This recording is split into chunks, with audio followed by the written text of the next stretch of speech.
சுக்கு நூறாகும் பாஜக, கவிழ்ந்தது மோடி ஆட்சி. மறுதேர்தல் அதிரடி அறிவிப்பு. சட்டமன்ற தேர்தல் தமிழ்நாட்டில் நடப்பதற்கு இன்னும் 2 மாதங்களே இருக்கும் நிலையில், தமிழக அரசியலில் முக்கிய தலைவர்களின் கட்சி தாவல்கள் மற்றும் கூட்டணி பேச்சுவார்த்தைகள் என புயல் வேகத்தில் வேகமெடுத்திருக்கிறது என்றே சொல்லலாம். சமீபத்தில் நடந்து முடிந்த பீகார் சட்டமன்ற தேர்தலில் காங்கிரஸ் கட்சியானது படுதோல்வியை சந்தித்த நிலையில், காங்கிரசின் தலைமை பொறுப்பை மாற்றுவதற்கு காங்கிரசின் ராகுல் காந்தி அவர்கள் அதிரடி முடிவு ஒன்றை எடுத்துள்ளதாக தகவல்கள் வெளியாகி வருகிறது. அதாவது 243 இடங்களில் போட்டியிட்ட இந்தியா கூட்டணியில் வெறும் 6 இடங்களில் மட்டுமே காங்கிரஸ் வெற்றி பெற்றுள்ளதால், காங்கிரஸ் கட்சியின் எதிர்பார்ப்புகள் அனைத்துமே குழி தோண்டி புதைக்கப்பட்டுள்ளதாக சொல்லப்படுகிறது. அதாவது, சமாஜ்வாடி கட்சி தலைவர் அகிலேஷ் யாதவ் இந்தியா கூட்டணிக்கு தலைமையேற்க வேண்டும் என்று லக்னோ மத்திய தொகுதி எம்எல்ஏ ரவிதாஸ் மோஹத்ரா வலியுறுத்தியதாக தகவல்கள் வெளியாகியுள்ளது. பீகாரில் தேர்தல் முடிவுகளுக்கு பிறகு பாஜகவிற்கு 2 விஷயங்களில் குழப்பம் ஏற்பட்டிருக்கிறது.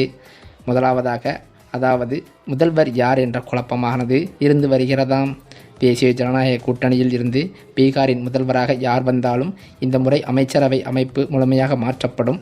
முதல் முறையாக 5 கட்சிகள் அமைச்சரவையில் பிரதிநிதித்துவப்படுத்தப்படும். இந்த முறை பாஜக ஒதுக்கீட்டிலிருந்து அமைச்சர்களின் எண்ணிக்கையும் குறையக்கூடும். 2020இல் என்டிஏ 126 இடங்களை வென்றது. அதன் பிறகு 3.5 எம்எல்ஏக்களுக்கு ஒரு அமைச்சர் பதவி என்ற சூத்திரம் அமைக்கப்பட்டது. இது பீகாரில் அதிகபட்சமாக 36 அமைச்சர்களை நியமிக்கலாம். இந்த முறை என்டிஏ 202 இடங்களை வென்றது. அதன்படி இந்த முறை 6 எம்எல்ஏக்களுக்கு ஒரு அமைச்சர் பதவி என்ற சூத்திரம் அமைக்கப்படலாம் என்றும் கூறப்படுகிறது. கடந்த முறை ஐக்கிய ஜனதா தளம் அமைச்சரவையில் 13 அமைச்சர்களையும் பாஜக 22 அமைச்சர்களையும் கொண்டிருந்தது. இந்த முறை 6 எம்எல்ஏ சூத்திரம் நிறுவப்பட்டால் புதிய அரசாங்கத்தில் ஜேடியூவிலிருந்து 15 அமைச்சர்களும், பாஜகவிலிருந்து 16 அமைச்சர்களும், எல்ஜேபி கட்சியிலிருந்து 3 அமைச்சர்களும் இருக்கலாம் என்று தகவல்களும் வெளியாகியுள்ளது. அதேபோலத்தான் இந்த முறை இலாக்காக்களின் வழங்குவதிலும் மாற்றங்கள் ஏற்படலாம். கடந்த முறை பாஜகவிற்கு கூடுதல் குறைகள் இருந்தாலும், அதாவது துறைகளில் பாஜகவுக்கு எந்த துறைகள் கிடைத்தன என்பது பற்றிய விளக்கம்தான் தெரிய வருகிறது. இந்த முறை சில துறைகள் குறைக்கப்படலாம் என்றும், பாஜக ஒதுக்கீட்டிலிருந்து எல்ஜேபிக்கு முக்கிய துறைகள் வழங்கப்படலாம் என்றும் கூறப்படுகிறதாம். ஜேடியு ஒதுக்கீட்டில் சில துறைகளும் மாற்றியமைக்கப்படலாம் என்றும் தகவல்கள் வெளியாகியுள்ளது. முந்தைய அமைச்சரவையில் உள்துறை, உளவுத்துறை, நீர்வளம், கிராமப்புற மேம்பாடு, கல்வி, கட்டிட கட்டுமானம் மற்றும் மதுவிலக்கு போன்ற முக்கிய இலாக்காக்களை ஜேடியுவும் வகுத்தது. இந்த முறையோ 1 அல்லது 2 முறைகள் மாற்றப்படலாம் என்றும் கூறப்படுகிறது. அதே சமயம் நிதிஷ்குமார் அமைச்சரவையில் 2 அமைச்சர்கள் தேர்தலில் தோல்வியடைந்துள்ளனர். சகர்சாவைச் சேர்ந்த அலோக் ரஞ்சன், சகாயைச் சேர்ந்த சுமித் சிங் ஆகியோர் தேர்தலில் தோல்வியடைந்துள்ளனர். இதன் பொருள் அவர்கள் இனி அமைச்சரவையில் இருக்க மாட்டார்கள். இதேபோல பல அமைச்சர்கள் நீக்கப்படலாம் என்றும் கூறப்படுகிறது. மேலும் அது மட்டுமில்லாமல், நடந்து முடிந்த இந்த பீகார் சட்டமன்ற தேர்தலில் காங்கிரஸ் கட்சியானது படுதோல்வியை சந்தித்த நிலையில், காங்கிரஸ் கட்சியின் தலைமை பொறுப்பை மாற்றுவதற்கு காங்கிரஸ் கட்சியின் தலைவரான ராகுல் காந்தி அவர்கள் அதிரடி முடிவை ஒன்றை எடுத்துள்ளதாக தகவல்கள் வெளிவந்து கொண்டிருக்கிறது. அதே சமயம் 6 எம்எல்ஏக்கள் கொண்ட சூத்திரத்துடன் பாஜக 16 அமைச்சர் பதவிகளை மட்டுமே பெற முடியும். இதன் விளைவாக அது மேலும் 5 அமைச்சர்களை நீக்க வேண்டியிருக்கக்கூடும். ஜேடியுவுக்குள் சில அமைச்சர்கள் மாற்றப்படலாம். ஜேடியு மாநில தலைவர் உமேஷ் சுப்பா தேர்தலில் வெற்றி பெற்றுள்ளார். முன்னாள் அமைச்சர் ஷியாம் ரஜக், முன்னாள் அமைச்சர் அஸ்மேக் தேவி, முன்னாள் எம்பி பூலா மாண்டில், அதாவது துலால் சந்திர ஜோஸ்மி ஆகியோரும் வெற்றி பெற்றுள்ளனர். இருப்பினும் இடங்கள் வழங்கப்பட்ட பிறகு சிராக் பாஸ்வான் இறுதி முடிவை எடுக்க வேண்டும் என்றும் தகவல்கள் கூறப்படுகிறது. நிதிஷ்குமார் வலுவான நிலையில் இருந்தபோதெல்லாம் அவர் ஒரு துணை முதல்வரை மட்டுமே வைத்திருந்தார். 2020ஆம் ஆண்டில் நிதிஷ் பலவீனமடைந்த போது பாஜக அவருடன் 2 துணை முதல்வர்களை நியமித்தது. இந்த முறையோ பாஜக மற்றும் நிதிஷ் இருவரும் வலுவான நிலையில் உள்ளனர். இந்த முறை அரசாங்கத்தில் எத்தனை துணை முதல்வர்கள் இருப்பார்கள்? 19 இடங்களை வென்ற எல்ஜேபி கட்சியும் துணை முதல்வர் பதவிக்கு உரிமை கோருமா என்ற கேள்விகள் எழுந்து வருகிறது.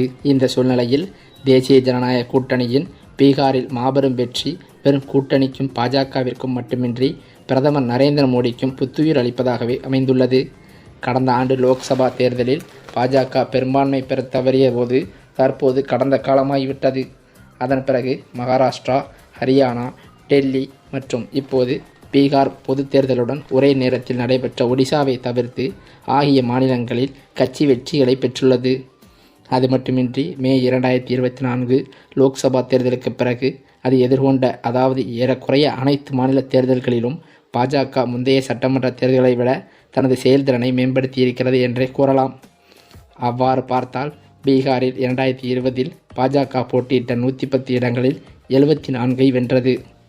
அதன் வெற்றி சதவீதமானது 67.27.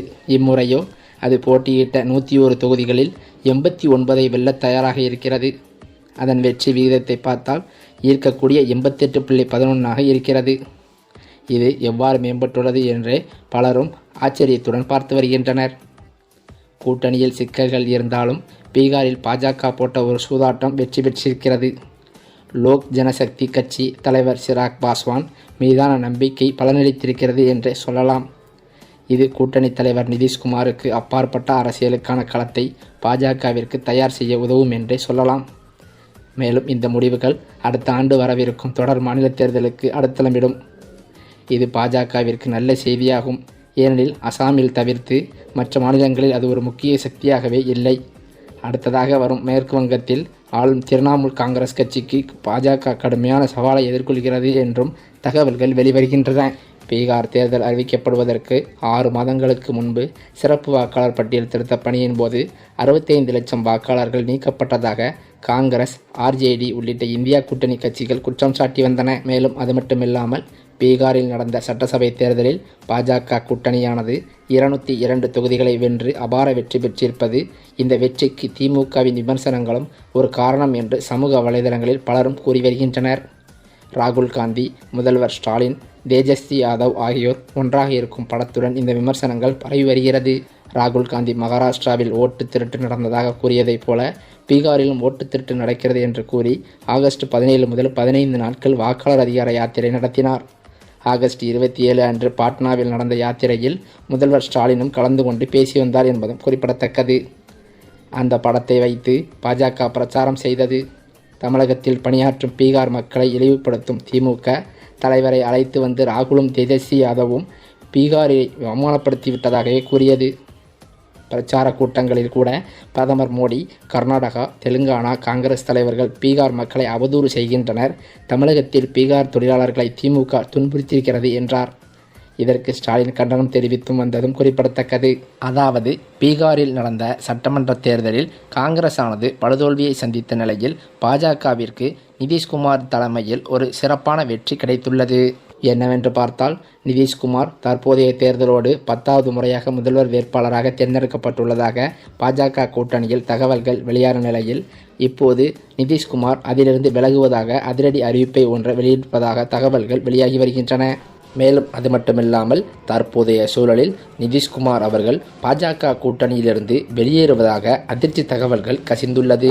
இதற்கு முக்கிய காரணமே அதாவது ஆட்சியை கைப்பற்றுவதற்கு நாம் தான் காரணம் என்று நிதிஷ்குமாரின் ஆதரவாளர்கள் பல்வேறு சலசலப்புகளை ஏற்படுத்திய நிலையில் தற்போது கூட்டணியில் விரிசல் ஏற்பட்டுள்ளதாக தகவல்கள் வெளிவந்து கொண்டிருக்கிறது. இதனால்தான் நிதிஷ்குமாரின் முடிவு மாற்றப்பட்டதாகவும் சொல்லப்பட்டு வருகிறது.